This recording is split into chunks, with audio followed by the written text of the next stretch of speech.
Ainsi redécouvre-t-on quelquefois l'étrangeté des nuages.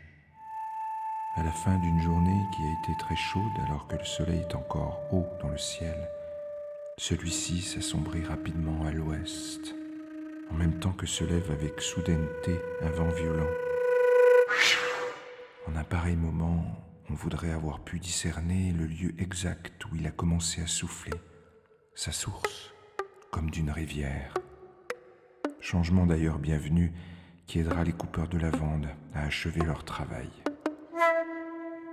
Du coup, s'anime le spectacle du ciel.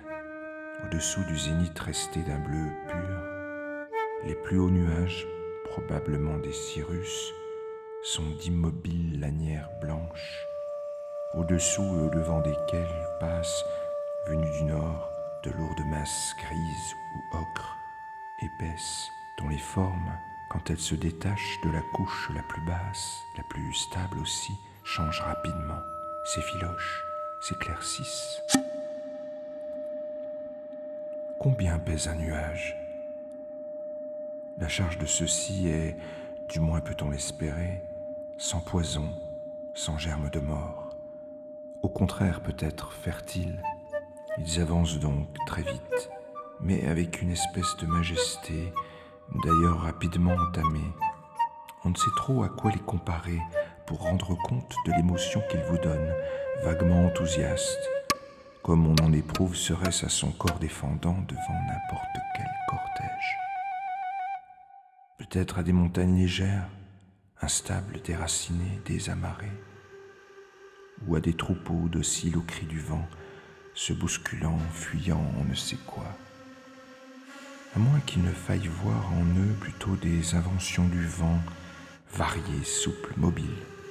Une des façons qu'il a trouvées, invisible, de se montrer à partir de l'humide que la terre exhale.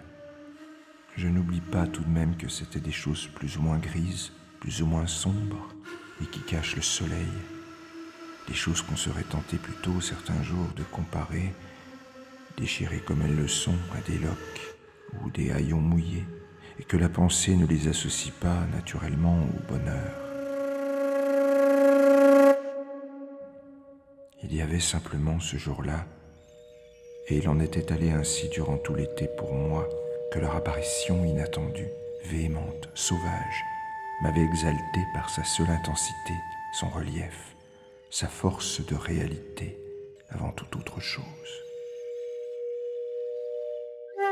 Ces nuages qui changeaient si rapidement, imprévisiblement de forme, qui allaient tôt ou tard se muer en pluie ou se résorber comme s'ils n'avaient jamais été, même le vent invisible qui se calmerait bien tôt ou tard, lui aussi, vie ou mort, ce que nous exigeons, c'est la réalité.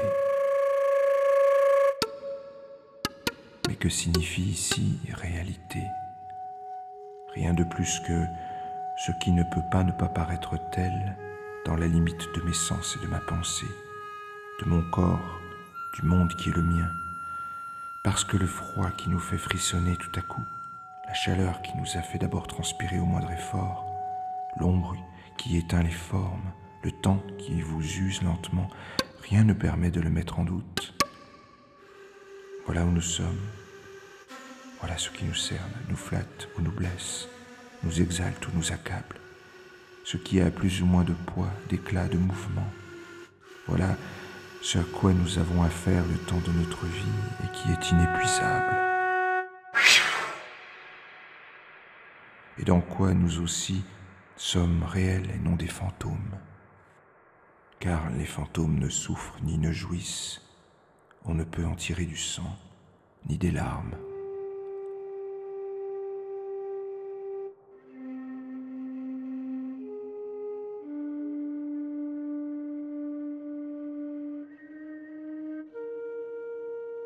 Il se pourrait donc que jamais je ne me fusse senti aussi réel, dans un monde lui-même aussi réel que dans cette période-là.